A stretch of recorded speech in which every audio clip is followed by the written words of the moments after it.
Que hoy en día quien está al mando del sistema, quien está al mando de la economía, pues no son los políticos ni la economía productiva, sino que es la economía financiera y son los bancos. Se ha producido un cambio muy importante en la composición interna del poder mundial, de forma que ha sido el capital financiero el que se ha hecho con el mando del sistema y, bueno, pues al final ha estrangulado, más que estrangulado, se ha metido de una forma total en todos los aspectos de la economía y en todos los aspectos del poder, y por lo tanto ha permeado también a la economía productiva y sobre todo en las grandes empresas.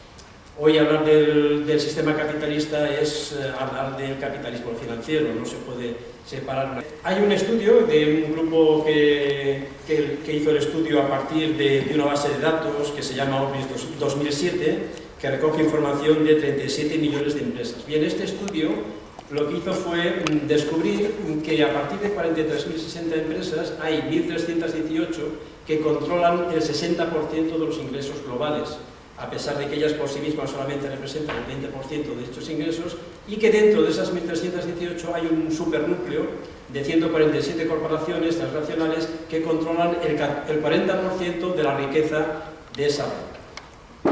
Aquí hay un listado de las 50 primeras de esas empresas. Si os dais cuenta, la mayoría son bancos: Barclays, Capital Group Companies, FMR, AXA, State Street Corporation, JP Morgan, Chase, en fin, si vamos haciendo una lectura de toda la lista, los 50 primeros, la inmensa mayoría son bancos y corporaciones financieras.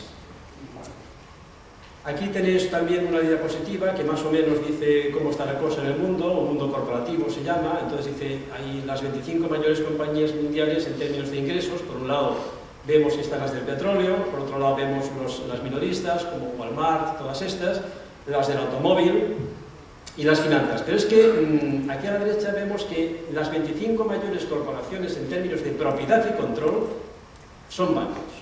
Si veis a la derecha, veis ahí también un listado, empieza por Barclays, Capital Group Companies, FMR, lo que hemos visto antes. Entonces, que esto es para que os deis cuenta, dice, menos del 1%, sobre todo bancos, controla las acciones del 40% de los negocios mundiales. Y aquí vemos un ejemplo de los accionistas de los principales bancos españoles, porque decimos, bueno, es que Botín, vale, es porque Botín nos puede caer mejor o peor el señor Botín, ¿no? Que sabemos, porque además ha dicho antes el compañero que debería estar en la cárcel por fraude fiscal, pero es que el Botín es un mandado. Si vemos aquí la composición del capital del Banco Santander, vemos que la primera es Chase Nominé, que pertenece a JP Morgan, la segunda es State Street Bank, la tercera Easy Nomines, que también pertenece a JP Morgan, Bank of New York Mellon, Capital Research, BlackRock, y ya mucho más abajo, con el 2,42%, está la familia Botín. O sea que BBVA, lo mismo, bueno, quitando Manuel Jove Capellán, que no sé quién es, que tiene 488, luego viene BlackRock, viene Bank of New York International, viene Credit Suisse, Banco Popular lo mismo, Allianz, American Marine. O sea que hoy en día hay una implicación total entre los diferentes bancos y entidades financieras que están absolutamente imbricadas en todos lo que son los bancos mundiales. Unos cuantos manejan los derivados. Bueno, pues apareció también una noticia en el New York Times hace poco que decía que resulta que, independientemente de teorías de la conspirativas o no, pero que sí que es cierto que, por ejemplo, hay 9 personas que todos el tercer miércoles de cada mes, creo que pone por aquí, pues se reúnen y entonces deciden cómo manejan los derivados. Los derivados resulta que es una de las cosas más lucrativas de la banca hoy en día y mueven, actualmente el mercado mundial de los productos financieros derivados mueve al año 700 billones de dólares, 11 veces el Producto Interior Bruto mundial. Solamente el mercado de derivados, no todos los productos financieros. Entonces estos hombres pues se reúnen allí y entre ellos se manejan todo el cotarro. ¿Quiénes son? Lo de menos son los nombres, pero si vais a ver los bancos, pues son siempre los mismos. JP Morgan Chase Company, Morgan Stanley, Deutsche Bank, UBS, Barclays, Credit Suisse, Goldman Sachs, Bank of America y Citigroup. ¿Cuál es la base económica de la financiarización que se ha producido en los últimos años? Bueno, pues hay ahí la base fundamental son lo que se llaman capitales libres. Las burbujas financieras fundamentalmente siempre se crean a partir de estos capitales libres, que son capitales que no se reinvierten en la producción, no se reinvierten en la economía productiva. Y por otra parte, o sea, la diferencia entre los aumentos de los beneficios y la caída de los salarios reales que se produjo a partir también de los últimos 70 y principios de los 80. Bueno, pues veis que hay, a partir de principios de los 80 más o menos, se produce una separación entre lo que es la tasa de ganancia, los beneficios y la reinversión de esos beneficios, que cae muchísimo, y toda esa zona gris es de lo que hablaba antes, de esos capitales libres que se van directamente a la economía especulativa, a la especulación. Pues vemos que a partir de principios de los 80, la parte de salarios, más o menos en Estados Unidos, se mantiene estable, baja un poco, pero el consumo sube muchísimo. Y en Europa lo que se produce es, los salarios caen, a partir de esos años, hay una gran caída de los salarios reales hablo, y el consumo pues más o menos se mantiene estable. Bueno, y si los salarios bajan y el consumo se mantiene, o al revés, pues entonces de alguna forma hay que solucionar eso. La forma fue el endeudamiento familiar, es decir, los bancos a partir de créditos baratos pues propiciaron que las unidades familiares se endeudaran para poder consumir. ¿Cuáles son los antecedentes de la financiarización? Bueno, pues más o menos a partir de los finales de los años 60 del siglo XX se inició una fuerte caída de la tasa de ganancia de la economía productiva. Eso es debido a la forma de funcionar del propio sistema capitalista, de la acumulación capitalista. Es decir, bueno, llega un momento en que cada cierto tiempo pues, los beneficios empiezan a caer y es decir, la rentabilidad del capital invertido pues, tiene una tendencia a la baja y entonces pues, a los empresarios pues, les sale más rentable dedicar sus beneficios pues, a otra cosa que no sea la economía productiva y por lo tanto los llevan a la especulación financiera.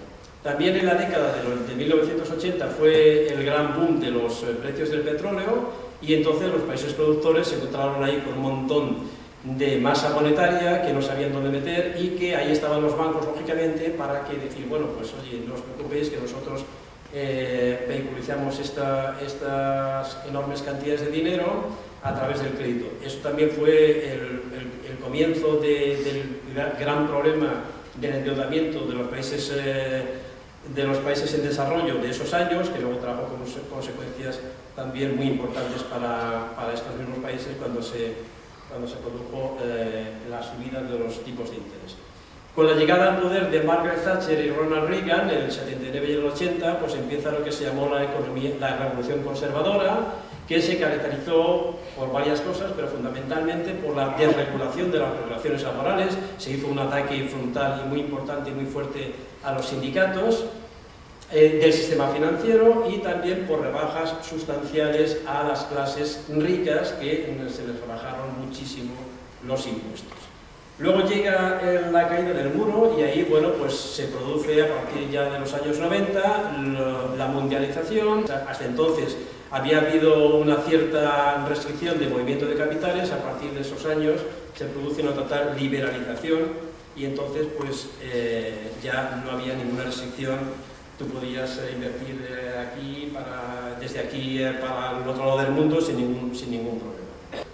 La especulación, os voy a dar un dato. Cada año la economía real, empresas de bienes y servicios, crea en todo el mundo una riqueza, medida en Producto Interior Bruto, estimada en unos 45 billones de euros. Mientras, en el mismo tiempo, en la esfera financiera, los mercados mueven capitales por un valor de 3.450 millones de euros, o sea, 75 veces lo que produce la economía real. Otra consecuencia es la evasión fiscal por existencia de paraísos fiscales. En los paraísos fiscales hay depositados actualmente casi 6 billones de dólares, lo cual equivale a 1/3 de los activos de las fortunas particulares del mundo. Y por otro lado también se crearon nuevos productos derivados y titulación de activos. ¿Sabéis lo que son los derivados? Pues es todo aquello que, como su nombre indica, que deriva de un valor primario, y entonces pues ahí, bueno, la ingeniería financiera pues ha creado todo tipo de productos que no son más que humo, porque luego a la hora de la verdad no son absolutamente nada. Sin embargo, se han difundido la titulización de activos, por ejemplo. Sabéis que es pues empaquetar diferentes tipos de créditos, que es lo que hicieron con las hipotecas subprime, empaquetar diferentes tipos de créditos, unos mejores, otros peores, los titulizan, es decir, le hacen un papelito de eso y se lo venden a otros bancos, que a su vez se lo venden a otros bancos, que a su vez se lo venden a otros bancos o al público, y al final resulta que cuando la base falla, que es la base que son lo que está debajo, que son las hipotecas, pues entonces todo el castillo ese se viene abajo y se produce el desastre. Está también el neoliberalismo. El neoliberalismo implica una serie de recetas que llevan a que, por ejemplo, impulsaran la caída de los salarios reales. A partir de los años 80 empieza a haber, hasta los años 80 más o menos, los salarios reales habían ido en paralelo con la productividad.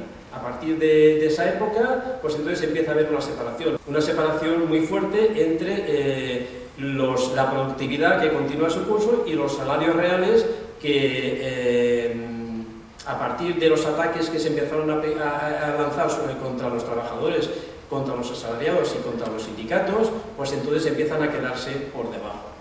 ¿Eso qué lleva? Pues a una falta de demanda, lógicamente, y por lo tanto, lo que hemos visto antes, pues el crecimiento tiene que basarse en el crédito.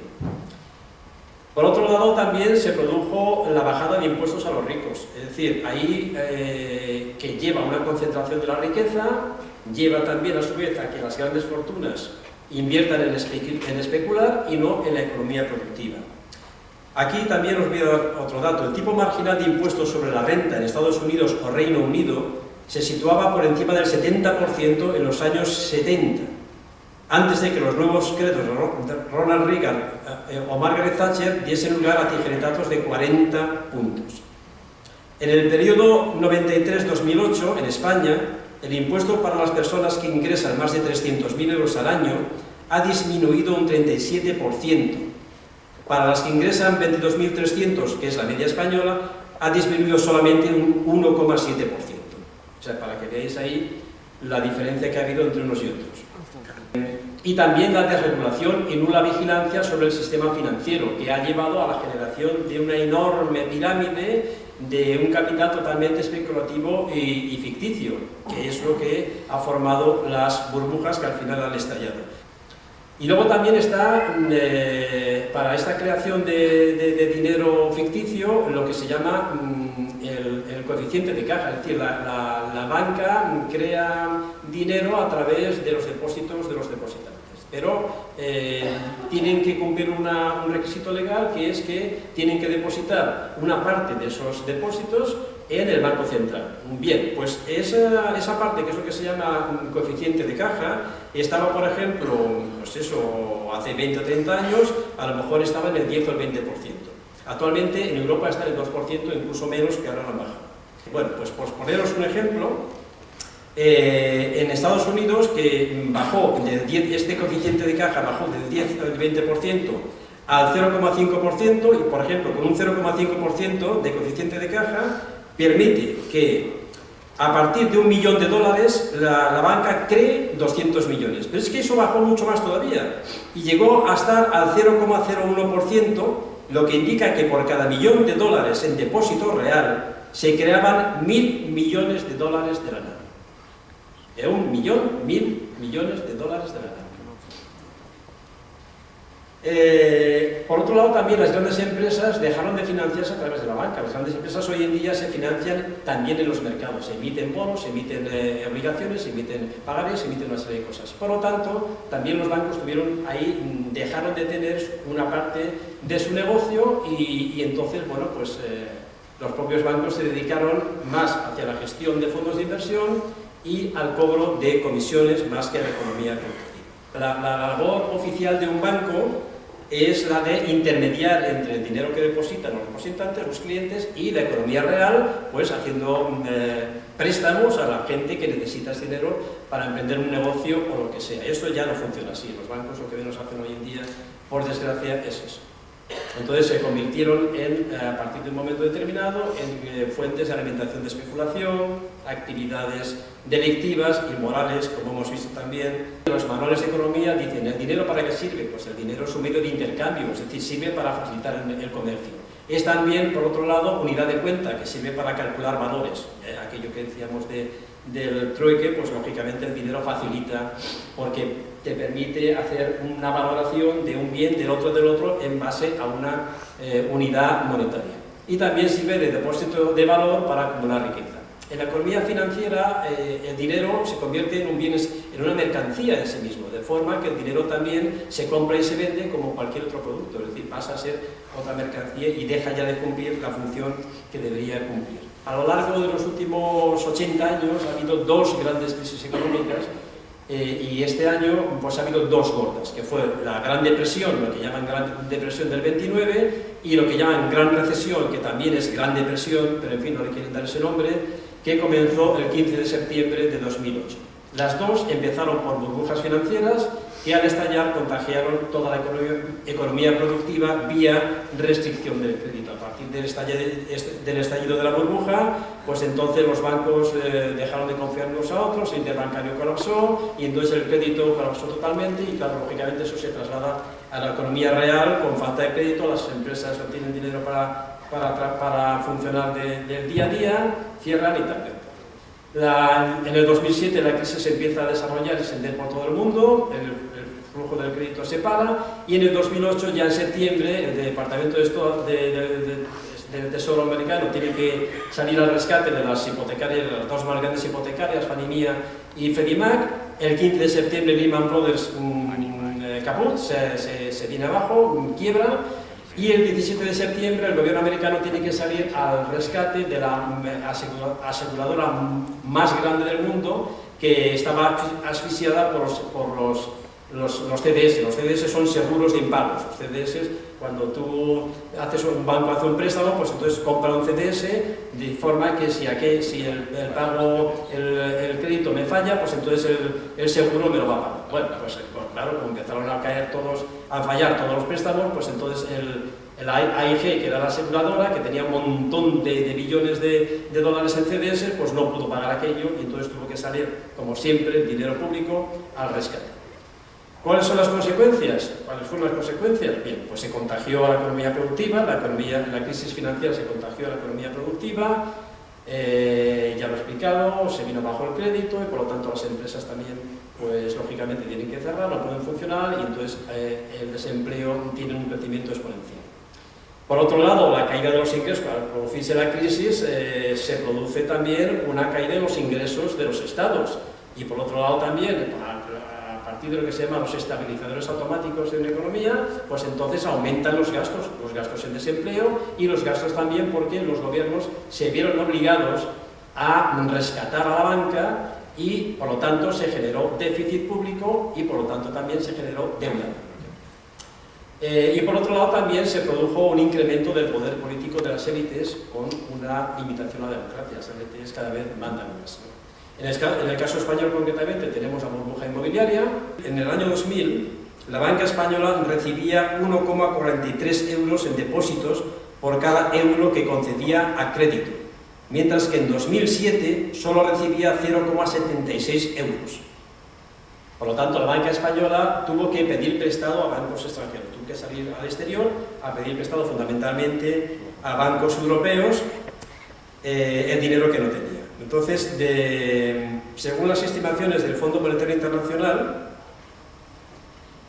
si la banca española tuvo que recurrir cada vez más a la financiación interbancaria internacional y especialmente europea, por un total que, según las estimaciones del Fondo Monetario Internacional, pasó de 78.000 millones de euros a 428.000 en el último periodo de gran liquidez previo al estallido de la burbuja. O sea, la banca española tuvo que pedir casi $500 millones de euros prestado para dar créditos. Claro, entonces, bueno, pues ahora vemos cuáles son las consecuencias. Bien, el tema de la crisis de la deuda y el déficit público. Lo primero, pagar a los bancos. Eso es lo primero. Cualquier otra cosa no hace falta pagarla, pero los bancos hay que pagar. 3 ejemplos. El PP y el PSOE pactaron limitar el déficit en la Constitución, pero en ese acuerdo al que llegaron, en esa reforma de la Constitución, lo más importante, que no se dijo en el primer momento, pero luego nos hemos enterado después, es que lo que ponía ahí, el primer artículo que ponía en esa reforma, era que lo primero que hay que hacer es pagar la deuda. Independientemente de que se pueda pagar las pensiones, o que se pueda pagar el desempleo, que se pueda pagar cualquier otra cosa, cualquier otro gasto social, lo primero que hay que hacer es pagar a los bancos el servicio de la deuda, que está compuesto por el interés más el principal. Eso es lo primero. En Grecia, por ejemplo, el caso griego, o sea, les han hecho ya dos rescates en teoría, que ahí no rescatan a los griegos, a la población, rescatan a los bancos que han prestado dinero a los griegos. Es decir, en Grecia, bueno, pues ahí estaban los bancos alemanes, bancos franceses, bancos de todos los sitios, prestando dinero cuando compraban, por ejemplo, les obligaban a comprar armas o 40.000 cosas, porque hacían el gran negocio, pero claro, cuando han llegado las vacas flacas, pues el problema que tienen es cómo cobrar. Bueno, pues de esas ayudas que se están dando a Grecia, esos 130.000 millones que les han concedido en el segundo rescate, dice, las ayudas se ingresarán en una cuenta bloqueada y destinada solo a pagar la deuda. Es decir, que el dinero del rescate va a ir primero, no va a ir al gobierno griego, no, va a ir a una cuenta bloqueada para que los bancos se aseguren de que van a recuperar su dinero. Y dice, los funcionarios de la Comisión supervisarán el destino de los 130.000 millones. O sea, por un lado, es decir, bueno, prestamos 130.000, pero cuidado, no vais a vosotros poder gestionar esos 130.000. Vamos nosotros a iros allí a decir cómo lo tenéis que hacer y lo que tenéis que hacer. Y, por otro lado, pues, lógicamente, las amenazas. O sea, bueno, dice, según el presidente del Banco Central Europeo, Mario Draghi, a España le conviene que el gobierno haga, así lo haga, o sea, que el gobierno cumpla lo que les dicen de Bruselas. Dice, dar marcha atrás en los objetivos fiscales provocaría una reacción inmediata por parte del mercado. Los diferenciales de la deuda y el coste del crédito subirían.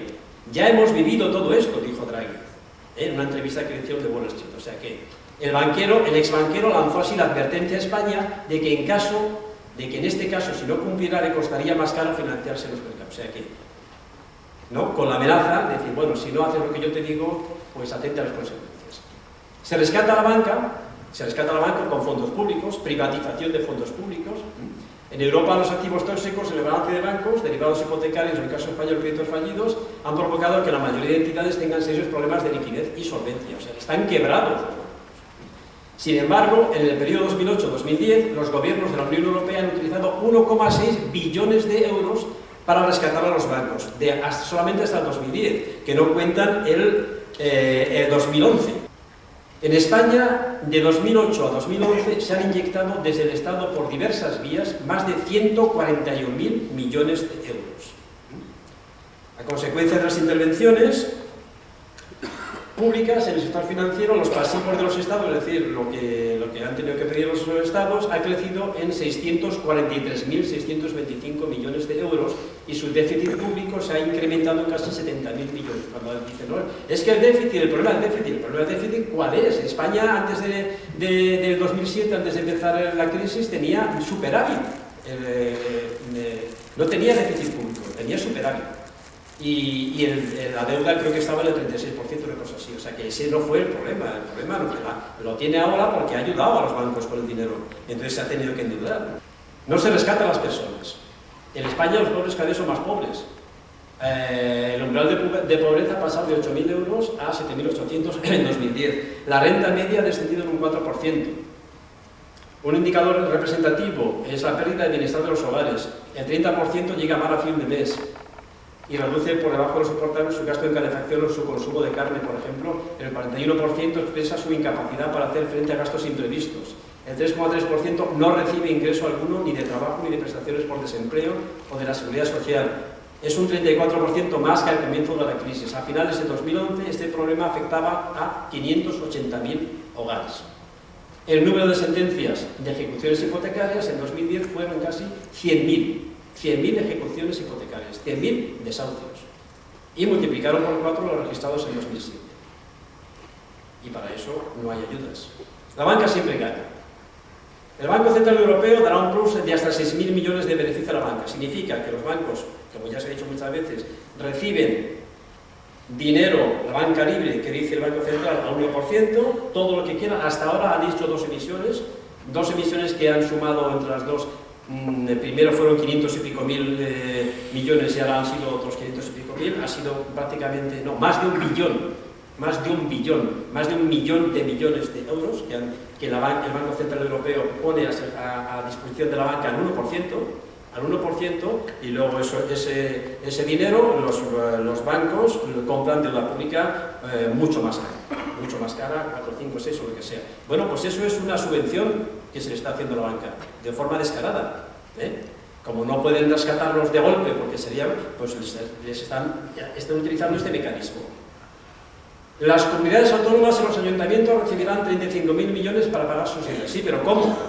No se lo van a dar por el ICO, ni se lo van a dar directamente, no, van a ir a través de los bancos. Es decir, que las comunidades autónomas y ayuntamientos van a tener que pedir prestado a los bancos, que el banco también va a hacer lo mismo. Va a recibir el dinero, con ese dinero al 1% que recibe del Banco Central Europeo, va a prestar a los ayuntamientos y comunidades autónomas al 8%.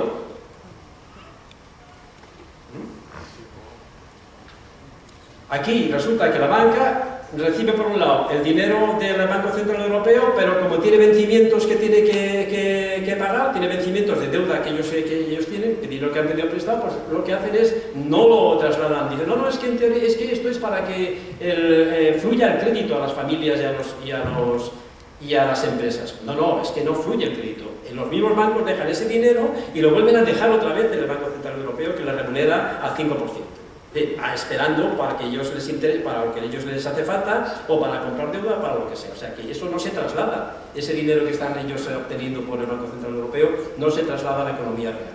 ¿Cómo se está traduciendo esa influencia cada vez más descarada del sector financiero en la economía? Bueno, pues los expertos, el irresistible ascenso de los expertos. No solamente no han pagado por ello, no han pagado los responsables de la crisis por el problema, por lo que han ellos provocado, sino que además han pasado ataque. Bueno, dicen, como los políticos no saben hacerlo, pues entonces nos ponemos nosotros. Dice, según publicó, de Guindos es el tránsfuga número 21 que desde mayo de 2010 y el comienzo de la crisis griega ha pasado del mundo financiero a las altas esferas de la dirección política en Europa, el número 21. Algunos ejemplos: Mario Draghi, exdirector ejecutivo del Banco Mundial, entre enero del 2002 y enero del 2006 fue vicepresidente europeo de Goldman Sachs. Mario Monti, excomisario de la competencia de la Comisión Europea, exdirector europeo de la Comisión Trilateral y exmiembro de la directiva del Grupo Bilderberg. Fue también asesor de Goldman Sachs. Ahora le han colocado de primer ministro de Italia. Italo Berlusconi, así por las buenas, independientemente de que te cayera simpático o no, pero lo habían elegido. Es que le quitaron a Berlusconi y pusieron a este. Lucas Papademos, exactamente igual, había sido también exgobernador del Banco Central de Grecia y también había estado en la época en la que Goldman Sachs hizo el maquillaje de las cuentas públicas griegas, pues él también había estado ahí. Luis de Guindos pues es ex consejero asesor para Europa de Lehman Brothers y director de la filial de dicho banco en España por tocar los 2008. O sea, un banco que quebró y ahora le tenemos nosotros de ministro de Economía. La puerta giratoria. La puerta giratoria, habréis oído hablar de ella, pues es lo que estamos viendo. O sea, la puerta giratoria, pues tenemos el último ejemplo en la que ha sido hasta hace 4 días ministra de Economía en España, que ha pasado de ministra de Economía a trabajar para Endesa. Bueno, pues la puerta giratoria en Europa, pues tenemos un montón de personas que han pasado de bancos a instituciones públicas y al revés lo mismo.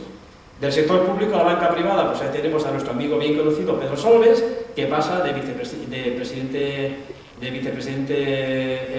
y ministro de Economía, pues pasa a Barclays. Y otro tal, pues es decir, la puerta giratoria, o sea, tanto están dentro como pasan de uno a otro. De los gobiernos pasan a las empresas, de las empresas pasan a los gobiernos. O sea que es un conglomerado en el que están siempre los mismos.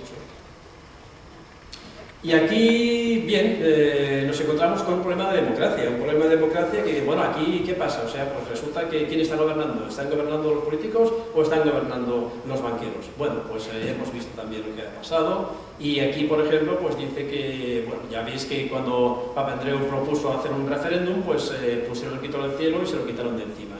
Y en Grecia, pues en Grecia, tal y como están ahora las encuestas, que dicen que bueno, los partidos alternativos, pues parece ser que están ganando muchísimos votos y tal, y que van a poder gobernar seguramente, pues entonces a eso no les cuadra, y Alemania, no, eso de que hagan elecciones en Grecia, eso no está claro. Incluso estaban diciendo que no les iban a dar el dinero del rescate hasta después de las elecciones para ver cómo se desarrollaba eso. Bien. Yo aquí pongo pues lo que llamo un programa de transición para cambiar las cosas y para salir de esto. Serían medidas a corto plazo. Pues por un lado, un control democrático de las finanzas públicas a través de un Banco Central Europeo que preste dinero directamente a los gobiernos, con un control público del sector bancario, desmantelamiento de los bancos demasiado grandes para caer, que cada vez van más a que sean cada vez más grandes. El último plan de la banca que ha habido aquí en España va en esa dirección, de que cada vez los bancos sean más grandes, a quedarse con lo poco por ahí que queda todavía suelto de cajas de ahorros y tal. Auditorías de la deuda y cancelación de la deuda ilegítima. Los bancos y las entidades financieras privadas deben asumir sus pérdidas. Incremento progresivo y coordinado de los impuestos a la riqueza y a los beneficios fiscales empresariales y un aumento real de la lucha contra la evasión fiscal. Emisión de eurobonos para financiar el presupuesto de la Unión Europea y ayudar a los países miembros. Reforzamiento del Banco Europeo de Inversiones para financiar proyectos de inversión estratégica. Regulación financiera con control de capitales, coeficiente de caja, es decir, subir el coeficiente de caja, 50, 60, lo que haga falta, 70%.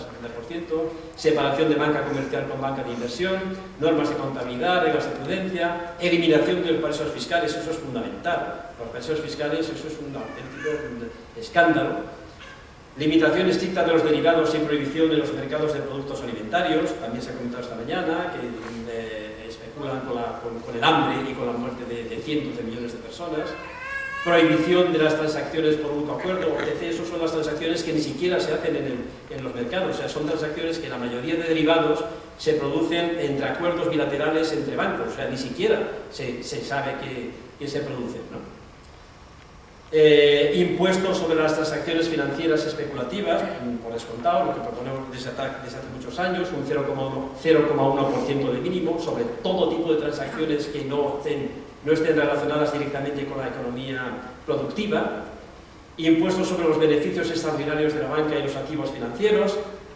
Y en España, concretamente, socializar o nacionalizar, como queramos llamarlo, bajo control ciudadano, no como pasaba antes, de las cajas de ahorros y los bancos rescatados con dinero. Aquí unos apuntes sobre banca pública española, que es que parece que hoy en día hablar de nacionalización sea, no sé, un anatema. En España ha habido siempre banca pública, siempre. Por ejemplo, el Banco Hipotecario, Banco de Crédito Industrial, Banco de Crédito Agrícola, Caja Postal, Banco Exterior de España. En la década de los 80 otorgaba más del 20% de los créditos. Pero llegó el PSOE a principios de los 90 y dijo, no, esto no puede ser, pues entonces hay que privatizarlo. Se metieron todos en un conglomerado que llamaron Argentaria y lo vendieron. Y desde entonces pues nos hemos quedado sin banca pública. ¿Qué soluciones ofrece el capitalismo a esto? Fundamentalmente serían tres soluciones. Por un lado, el modelo antifortista, exportador, que es el que nos están ya metiendo aquí concretamente el Estado español, en el que el beneficio de las empresas se basa en la compresión del coste, o sea, bajada de salarios y aumento de los beneficios. ¿Con qué fin? Con el fin, dicen teórico, de ganar competitividad para exportar. Pero claro, hay una contradicción de base, y es que si eso lo hacen todos los países no pueden exportar al mismo tiempo, porque para que unos países exporten, otros países tienen que importar. Entonces, claro, eso es un modelo que no tiene salida a corto, o sea, a medio ni a corto plazo. O sea, eso es imposible porque al final eso no funciona. Hay otro tipo de salida que sería planes de recuperación tipo New Deal, que es lo que está siempre proponiendo Krugman. Ahí también te encuentras con el problema de cómo financias eso. O sea, vale, tú lo puedes financiar a través de la subida de impuestos a los ricos, pero ahí tienes un problema de si eso no lo consigues, tienes el problema del incremento del déficit que te limita, ¿no? Te limita esa salida. Y otra salida, otra solución dentro del mismo capitalismo, pues sería una especie de retorno al fordismo, que pasaría, que es lo que, por ejemplo, propugnan sectores de ATAC como Vicens Navarro, Juan Torres, que es, bueno, volver otra vez a políticas keynesianas, con un aumento de salarios y una orientación a la demanda interna. Hay que tener en cuenta que, por ejemplo, en España, el 85% de las empresas son pequeñas y medianas que su producción la venden en el mercado interno. Pero no solamente en España, sino también en la Unión Europea. En la Unión Europea, el 80 y tantos por ciento de los intercambios se producen dentro mismo de la Unión Europea. No se producen exportando a China, ¿vale? Entonces, bueno, esa sería una solución, ¿no? O incrementar, potenciar la demanda interna y con vistas a satisfacción de las necesidades sociales domésticas. Pero claro, ahí nos encontramos con varias cosas. Las preguntas serían, ¿realmente se pueden regular las finanzas? Tal y como está hoy en día la implicación de las finanzas en la economía completa, ¿se puede hacer eso? ¿Y existe un modelo de acumulación dentro del capitalismo que sea coherente con eso? Bueno, pues el problema es que ahí nos encontramos que los dirigentes capitalistas no tienen ninguna intención de que eso se pueda hacer, ¿no? Y bueno, pues entonces dices, vale, ¿qué pasa con eso? Bueno, pues una trayectoria alternativa sería la de que si eso no es posible, pues entonces tenemos que empezar ya a cuestionar la propiedad privada desde una perspectiva anticapitalista. Yo pongo aquí que es cierto, el capitalismo contemporáneo ha reunido las condiciones que reivindica para un funcionamiento óptimo. O sea, es decir, hoy en día el capitalismo tiene que funcionar a través de regresión social y empeoramiento de las condiciones de trabajo y de vida de toda la gente, ¿no? Entonces, cada vez hay unas exigencias de rentabilidad tan enormes que son imposibles si no es a base de apretar los tornillos cada vez más. Hoy en día se opone el capitalismo a la satisfacción de las necesidades básicas de las personas, ¿no? Y además, por otro lado, obstaculiza el control coordinado del cambio climático. El capitalismo ya lo estamos viendo en las conferencias del clima. No hay manera, es imposible, y cada vez van a sacar más petróleo, a sacar más gas. Ahora ya están con las explotaciones de petróleos de las arenas bituminosas, que son todavía más desastre económico, medioambiental. Y bueno, aquí lo que pasa es que también hay que hacerse un poco a la idea de que esa distinción entre capitalismo bueno, que es un capitalismo productivo bueno, y un capitalismo financiero malo, pues que no es así, puesto que al final resulta que como hoy en día son fundamentalmente las grandes corporaciones multinacionales las que mueven la economía, pues al final tienen una y otra cosa son lo mismo y tienen ambos los mismos intereses, ¿no? Dentro del cambio, bueno, pues habría que pensar en el cambio hacia algo diferente, una alternativa al capitalismo, pues habría que en todo caso basarse en tres ejes que yo pongo aquí, que por un lado sería la nacionalización integral de los bancos y las aseguradoras, que sería el único medio de regular verdaderamente las finanzas y de hacer del crédito y del seguro auténticos servicios públicos, una distribución de la riqueza. Todas estas cosas van en la línea anticapitalista, porque el capitalismo no los puede asumir. No es tolerable que los asalariados veamos degradadas nuestras condiciones para que las empresas puedan continuar pagando sus dividendos, y por otro lado también la reducción del tiempo de trabajo. Hoy en día, desde que empezó a expandirse la automatización, las nuevas tecnologías, es imposible. Es decir, lo que se pierde, los puestos de trabajo que eso implica en la industria no pueden ser absorbidos por otros sectores de la economía como los servicios, porque no. Entonces, bueno, pues de lo que se trata es que hay que compartir el trabajo. Una idea es reducir el tiempo de trabajo, ir hacia una sociedad de la que se hablaba hace tiempo, una sociedad del ocio, en donde se pueda disfrutar del tiempo libre y por otro lado se puedan asumir pues otro tipo de actividades y otro tipo de comportamientos.